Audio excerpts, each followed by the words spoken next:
अजूनही कोणी आणि मोदीजी उद्याही ते ज्या भाषेमध्ये आमचा उद्धार करतात त्या भाषेत माझा एकही शिवसैनिक मोदीजींचा असा उल्लेख करणार नाही, अजिबात करणार नाही. कारण आम्ही खरे हिंदू आहोत. आम्ही खरे हिंदू आहोत. आता निवडणूक पुढे सरकते. संपूर्ण राज्यभर मी फिरतोय. आज सुद्धा ही उन्हातान्हाची सभा आहे. 2 दिवसापूर्वी मी त्या यवतमाळ वाशिमची जी तुम्हाला सांगत होतो माझी आठवण किंवा सगळ्या घडलेल्या घटना, प्रवास करत करत पोहोचायला मला त्या पहिल्या सभेला दुपारचे 1:30 पावणे 2 वाजलेले. गच्च भरलेली गर्दी. ह्याच्या म्हणजे आता हा मंडप याच्या दुप्पट तिप्पट. माझी वाट बघत बसले होते 1 तासभर. त्यांना जो प्रश्न विचारला तोच मी तुम्हाला विचारतो. जेवलात का रे बाबांनो, माता भगिनींनी जेवलात का? इकडे तर जेवणाची सोय नाहीये आणि जेवणाची वेळ आता 12:30 होत आले. जेवलायत? नाही जेवले. मग हे काय आहे नेमकं? आज उद्धव ठाकरेला तुम्ही संपवायला निघालात. उद्धव ठाकरेचा पक्ष फोडलात, पक्ष संपवायला निघालात. माझं नाव चोरलत, चिन्ह चोरलत, वडील चोरलेत आणि तुमच्याकडे लोक जमावी म्हणून पैसे देऊन लोक आणायला लागतायत, तरी सुद्धा लोक येत नाहीयेत. आलेल्या लोकांना बिर्याणीची ताटं तिकडे तयार ठेवलेत. लोक बिर्याणी खातात पण तुमचे नासलेले विचार ऐकत नाहीयेत. आणि इकडे उन्हातानाचे भुकेची तहानीची पर्वा न करता माझ्या माता भगिनी आणि माझे बांधव इकडे बसलेत. हे काय आहे? याला प्रेम म्हणतात. याला प्रेम म्हणतात. हा गुहागर मतदारसंघ सुद्धा भास्करराव तुम्ही ज्या पद्धतीने बांधलाय ते बघूनच मुद्दामून मी तुम्हाला पूर्व विदर्भाची जबाबदारी दिलेली आहे.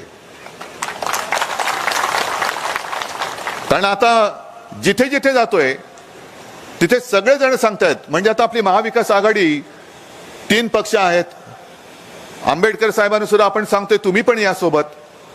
जागा वाटप तर करावं लागेल. पण मला एका गोष्टीचा अभिमान नक्की आहे की ही सगळी फोडाफोडी झाल्यानंतर सुद्धा प्रत्येक लोकसभा मतदारसंघातले शिवसैनिक मला येऊन भेटतात. उद्धवजी हा मतदारसंघ सोडू नका, आपल्याकडे चांगले उमेदवार आहेत आणि हा 100% आपण जिंकणार. विदर्भात गेलो तर विदर्भातले जे मतदारसंघ कधी आपण लढलेले नाहीत तिथले शिवसैनिक येऊन भेटतात. उद्धवजी यावेळेला आपली लाट आहे, आपली लाट आहे आणि मोदी सरकारची वाट आहे, विल्हेवाट. तुम्ही कोणी उमेदवार द्या, लोक तुमच्यावरच्या प्रेमा खातर तो विजयी केल्याशिवाय राहणार नाही. असं आज वातावरण संपूर्ण महाराष्ट्रामध्ये आहे. आणि अशा या चांगल्या पवित्र वातावरणामध्ये आपण यांच्या तोंडी लागायचं. यांच्या तोंडी लागण्यामध्ये त्यांचा तोच तर आहे. म्हणजे कसा आहे बघा डाव. हा जो भाडोत्री जनता पक्ष आहे, कारण तो जो होता अटल बिहारी वाजपेयीजींचा तो भारतीय जनता पक्ष होता, सुसंस्कृत होता. आता हा सगळा भाडोत्री जनता पक्ष आहे किंवा भाडखाऊ जनता पक्ष आहे म्हणा. यांच्याकडे नेते नाहीत, कार्यकर्ते नाहीत, म्हणून सगळे आजूबाजूने आणतायत. आणि कालच्या सभेमध्ये मी सहज बोलता बोलता सुचलं ते सांगितलं की प्रधानमंत्र्यांच्या बऱ्याच काही योजना आहेत. प्रधानमंत्री जनधन योजना, प्रधानमंत्री अमुक योजना, प्रधानमंत्री तमुक योजना. तशी अजून एक त्यांनी योजना काढली. आले तुमच्यापर्यंत? भ्रष्टाचारी अभय योजना. भ्रष्टाचारी अभय योजना म्हणजे ज्यांनी भ्रष्टाचार केला असेल त्यांनी भाजपात यावं, आम्ही तुम्हाला अभय देतो. हे मोदी गॅरंटी आहे. हे मोदी गॅरंटी आहे. या असल्या गॅरंट्या तुम्ही देता. 2014 सालापासून आम्ही तुमचं तेच रडगाणं ऐकतोय. विकसनशील भारतासाठी, विकसनशील भारतासाठी. ते पूर्वी तो ग्रामोफोन होता. मला आठवते माझ्या लहानपणी, माझ्या काही जुन्या पिढीतल्या लोकांच्या लक्षात असेल, रेकॉर्ड असायची, रेकॉर्ड, आणि त्याला ते पिन लावायची. तो HMVचा कुत्रा असायचा, हिज मास्टर व्हॉइस. तसे त्यांचे काही अंधभक्त आहेत. मग ते जे काय सांगतात ते ऐकायचं. पण ती रेकॉर्ड असं असायची की कधीतरी अडकायची आणि अडकली का पुढे जायचीच नाही. आता शिवसेना प्रमुखांनी त्या काळामध्ये जे काय बोलले होते ते मी नाही बोलू शकत. कारण ते गाणं कसं अडकायचं, ती गाण्यातली नेमकी ओळ अडकल्यावरती त्याचा अर्थाचा अनर्थ कसा व्हायचा ते शिवसेना प्रमुख सांगायचे. तशी यांची रेकॉर्ड अडकले 14 पासून. 2014ला काय सांगितलं, 2019 साली बघा काय होईल. 19 साली काय सांगितलं, 2024 साली बघा काय होईल. झालं काहीच नाहीये. आता सांगतायत 2029 नाही, डायरेक्ट 2047 साल. मग मला त्यांना विचारायचे 10 वर्ष आम्ही तुमचं ऐकलं, आता तुम्हाला कळलं की भारत हा विकसित व्हायला पाहिजे, विकसनशील भारतासाठी पुन्हा एकदा मोदी सरकार. मग 10 वर्ष मोदी सरकार काय गवत उपटत बसलं होतं की काय? 10 वर्ष काय केलं? नाही, गवत उपटत बसलो होतो. मग आता काय? आता आम्ही बघा 2047 साली तुम्हाला आम्ही काय काय देऊ. मग मी सुद्धा सांगतो, ते 2047 साली देत आहेत. मी तुम्हाला सगळ्यांना सांगतो, मी 3000 साली तुम्हाला प्रत्येकाला चंद्रावरती घर देईन. हवंय की नको? अरे काय तुम्ही त्यांची गॅरंटी मानता आणि माझी नाही मानत? बरं, हे येऊन मोदीजी बोलले की भाई और बहनों 2050 तक मैं आप सबको चांद पे घर दे दूंगा. चला सगळे मोदी मोदी मोदी मोदी. काय नाही, हा सगळा जो काय त्यांचा घृणास्पद प्रयत्न चालू आहे तो कशासाठी चालू आहे मुद्दामून तुम्हाला सांगायला पाहिजे. बाकीच्या गोष्टी त्याचा परामर्श भास्कर जाधव यांनी घेतलेलाच आहे, गीतेनी सुद्धा घेतलेला आहे.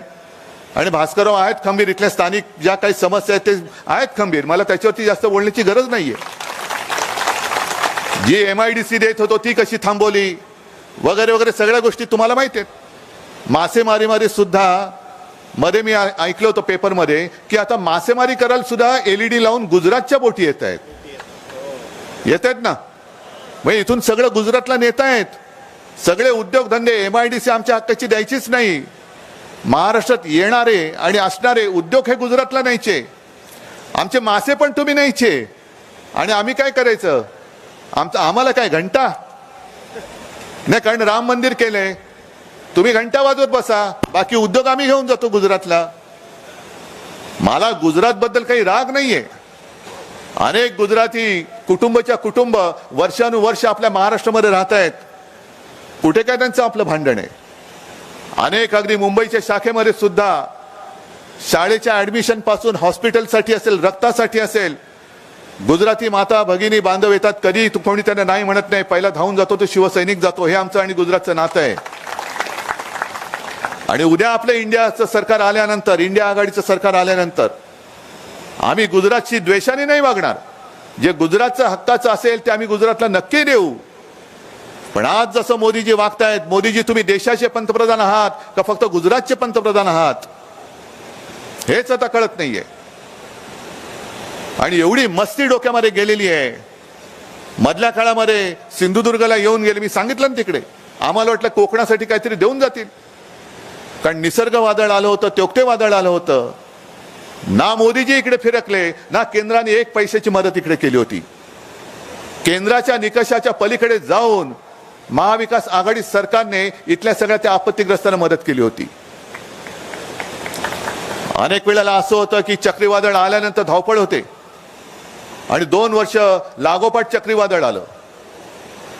काय सांगावं, परत कधी येईल?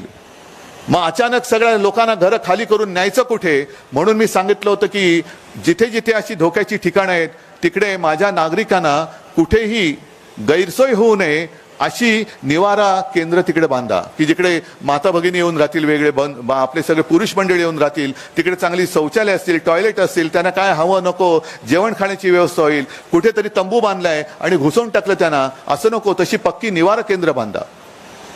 जे लाईट जातात ते लाईट्स का जातात तर तारेचे खांब पडतात. मग ते लाईट जाऊ नये, कारण मला अजूनही आठवतंय चिपळूणच्या बाजारपेठेत आपण फिरत होतो, करोना होता आणि एक दुर्दैवी घटना घडली होती. तिकडे काही रुग्णांचे प्राण गेले होते ऑक्सिजनच्या अभावी. ते ऑक्सिजन कमी होता म्हणून नाही, तर लाईट गेले होते. ऑक्सिजन होता पण लाईट गेले म्हणून ऑक्सिजन नाही देऊ शकलो.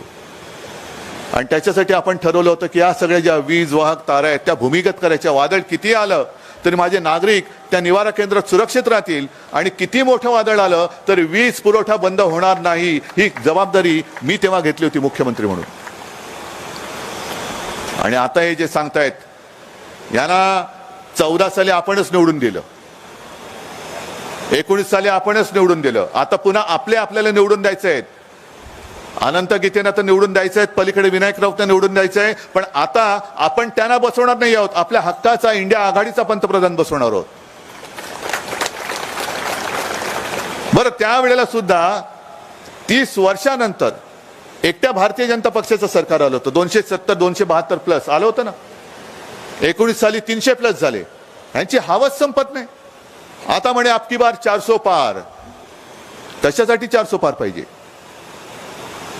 जे मी तुम्हाला सांगतोय तुम्ही नीट लक्षात घ्या. ते 400 पारचे त्यांचे डाव एवढ्यासाठी आहेत की यांना घटना बदलायची आहे. कारण घटना बदलायला काही मतांची आवश्यकता असते. पूर्ण संसदेमध्ये 2/3 काय त्यांचं असतं ना, 4/8 अशी सगळी जी काही मतदारांची आकडेवारी असेल तर ते घटना बदलू शकतात. गेल्या अधिवेशनामध्ये यांनी जवळपास 100-150 विरोधी पक्षाचे खासदार निलंबित करून टाकले आणि कायदे पास करून घेतले ना. आपल्याला काय वाटलं की हे काहीतरी थातूर मातूर चालले, तसं नाहीये. त्यांचे ते डाव आहेत. या कायद्याला कोणी विरोध करता कामा नये. कारण विरोध करायला तुम्ही समोर कोण ठेवतच नाही आहात. विरोधी पक्ष हा म्हणजे काही देशद्रोह्यांचा पक्ष नाही. त्यांना सुद्धा याच जनतेने निवडून दिलेला आहे. विरोधी पक्ष हा सुद्धा जनतेचाच आवाज आहे. आणि विरोधी पक्षाचे एक खासदार तुम्ही निलंबित करून टाकून काही घातक कायदे त्यांनी मंजूर करून घेतले. आणि आता त्यांना पुढचा डाव टाकायचा जो आहे तो म्हणजे तेवढे 400च्या वरती खासदार निवडून आले का घटना बदलतील. आणि घटना बदल करताना समोर कोणी विरोधाचा आवाज शिल्लक असता कामा नये म्हणून त्यांना 400 पार व्हायचंय. तुम्हाला चालतंय? डॉक्टर बाबासाहेब आंबेडकरांनी लिहिलेली घटना हे बदलून टाकणार आणि स्वतःची दुर्घटना हे आपल्या देशाच्या माथी म्हणजे आपल्या माथी लादणार, हुकुमशाही लादणार. आणि त्या लढाईच्या विरुद्ध मी उभा राहिलेलो आहे. मला त्यांची इकडे गंजलेली सगळी तीनपाट त्यांच्या तोंडी लागायचंच नाहीये. कारण ही कसपट आहेत. यांचं जीवन, राजकीय जीवन हे त्यांच्यावरती अवलंबून आहेत. ते जेव्हा यांना गेट आउट म्हणतील तेव्हा बघा हे सुद्धा टमरेल घेऊन बरोबर लाईनीत उभे राहतील. पण मला जो धोका दिसतोय तो धोका दिसतोय की देशावरती एक गंडांतर येत आहे. 400 पारचा नारा देऊन देशाची घटना बदलून हुकुमशाही आणण्याचा यांचा डाव आहे. 1 नेशन 1 इलेक्शन म्हणजे काय? अजून मुंबई महापालिकेच्या निवडणुका घेत नाहीयेत. अजून काश्मीरच्या निवडणुका घेत नाहीयेत. 5 वर्ष होऊन गेली काश्मीरला. 370 कलम काढलं, आपण पाठिंबा दिला होता. पण काश्मीरच्या निवडणुका अजून घेत नाहीयेत. मुंबई महापालिकेची निवडणूक घेत नाहीत. राज्यातल्या इतर महापालिकांच्या निवडणुका घेत नाहीयेत. पण 1 नेशन 1 इलेक्शन म्हणजे याच्या पुढे फक्त अध्यक्षांची निवडणूक होईल. जशी रशियामध्ये पुतिनची होते तशी हे पुतिन बाबा नवीन तिकडे बसतील आणि संपूर्ण विल्हेवाट लावून टाकतील, पोलिसांची वाट लावतील. जसं पुतिन न्यायमूर्ती नेमतात तसे हे आपल्या देशातले न्यायमूर्ती नेमायला लागतील. निवडणूक आयुक्त तर यांचाच आहे. यांचेच सगळी धुणी भांडी करणारा निवडणूक आयुक्त आहे. एका निवडणूक आयुक्ताने राजीनामा दिला त्या गोयल यांनी कारणच कळलेलं नाहीये. आणि आता माझ्याकडे जी बातमी आली की त्या गोयलच्या जागी ह्यांचा खास एखादा घरगडी हा तिकडे त्याच्या जागी बसवणार आहेत. म्हणजे संपूर्ण पद्धत तुम्ही नासून टाकणार. आक्षेप घेणारे, आरोप करणारे तुम्हीच, न्याय निवाडा करणारे तुम्हीच, सजा सुनावणारे तुम्हीच. मग आम्ही काय करायचं? ही संपूर्ण जी काय पद्धत म्हणजे अगदी आता तरी चंद्रचूड साहेब आहेत आणि सर्वोच्च न्यायालयामध्ये सुद्धा काही असे कणखर न्यायमूर्ती बसलेत म्हणून ही लोकशाहीची शेवटची धुकधुक चालू आहे. आपली सुद्धा केस तिकडे प्रलंबित आहे. न्यायालय फटक्याच्या मागून फटके देत आहे. पण मी न्यायालयाला सुद्धा हात जोडून विनंती करतोय, परवा सुद्धा केली होती, आज करतोय. सर्वोच्च न्यायालयाला मी हात जोडून विनंती करतोय की लोकशाही शेवटच्या घटका मोजते. पात्र अपात्रतेचा जो काही निर्णय आहे तो शिवसेनेसाठी केवळ आहे अशातलं समजू नका. हा देशाच्या लोकशाहीसाठी घातक आहे. ज्या पद्धतीने चंदीगडचा महापौर यांनी बेलगामपणाने निवडून आणला होता तो जो निवडणूक अधिकारी तो भाजपचा पदाधिकारी. त्यांनी त्या मतावरती खुणा करून ती मतं बाद ठरवली आणि भाजपचा महापौर तिकडे बहुमत नसताना सुद्धा बसवला होता. कोर्टाने त्याच्या पेकाटात लाथ घातली म्हणून तो डाव फसला. मग एवढ्या उघडपणाने अगदी महापौर पद हे सोडत नाहीयेत. पंतप्रधान एकदा पुन्हा बसले आणि देशाचे अध्यक्ष झाले तर काय शिल्लक राहील? आणि त्याच करता मी सर्वोच्च न्यायालयाला सांगतोय की लोकशाही आता शेवटच्या घटका मोजते. तिच्यात काहीतरी श्वास घेण्याची एक शक्ती राहिलेली आहे. तोपर्यंत तिला बरं करा, तोपर्यंत तिला औषध द्या. ती मेल्यानंतर ती मेली एवढंच जाहीर करणार असाल तर मग आम्ही न्याय तरी कोणाकडे मागायचा. एक ठीक आहे, मी या जनतेच्या न्यायालयात आलेलो आहे. कोकण तर माझ्या हक्काची भूमी आहे. जे काय आपल्या शिवसेनेच्या बाबतीत घडलंय, ज्या पद्धतीने त्यांनी जो काही निकाल दिलाय की शिवसेना कोणाची, तुम्हाला मान्य आहे का रे? तुम्हाला पक्षप्रमुख म्हणून मी हा एक वेगळा भाग, पण ज्या शिवसेना प्रमुखांनी शिवसेनेला जन्म दिला तुमच्या न्याय हक्काच्या लढाईसाठी, त्यांच्या जागी त्या दाढीवाल्याचा फोटो तुम्हाला चालतोय? काय कर्तृत्व काय त्यांचं? जसं इथले जे बोंबलतात, शिव्या देतात आम्हाला, तसेच ते होते. ते सुद्धा बाप आणि त्यांचं कार्ट हे मीच त्यांना बसवलं होतं तिकडे. मंत्रीपद मी दिलं, खासदारकीचं तिकीट मी दिलं होतं. पण तोच माझा जणू काही गुन्हा झाला आणि त्या गुन्ह्याची फळं ही अशी मी भोगतोय असं त्यांना वाटत असेल तरी त्यांना त्यांची जागा दाखवण्यासाठी आज महाराष्ट्र पेटून उठलेला आहे. तुम्हाला एक परत हे पवित्र काम करावंच लागेल.